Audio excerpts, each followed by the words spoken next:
Liu Kangwen was a novelist nobody had ever heard of. 6 years ago, he wrote a book called Godslayer that went completely unnoticed. But here's the infuriating part. Another writer plagiarized it, and the stolen version blew up. That guy got all the fame and fortune, while Liu Kangwen ended up being publicly accused of being the plagiarist. Lately, he'd been having strange dreams. Dreams about the red-haired demon from his novel.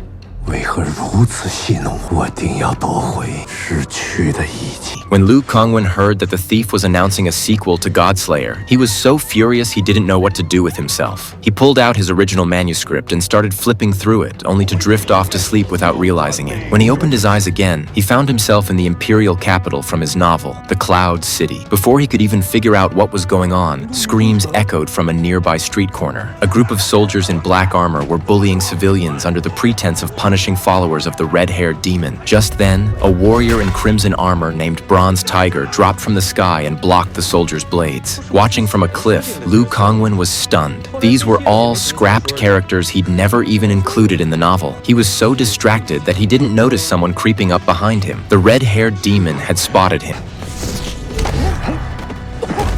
He pinned Liu Kangwen to the ground and demanded to know who he was. 这里所有角色，包括这个世界，都是老子写出来的。老子早就把你写死了。 The red-haired demon stood up, grabbed Liu Kangwen's arm, and used a secret technique called soul reading to access his memories. Once he realized that Liu Kangwen had been controlling this world through his writing, he immediately drew his blade to defy his fate. Liu Kangwen was still trying to figure out how the red-haired demon had learned someone else's technique when suddenly, a phone on the ground started ringing. Just as the demon's blade came swinging down, Liu Kangwen jolted awake. He touched his neck. Thank God it was just a dream. He changed his clothes and sat down on the couch, trying to piece together what had happened in the dream. That's when the swivel chair in his room slowly turned around. Sitting in it was the red-haired demon. He had crossed over into the real world.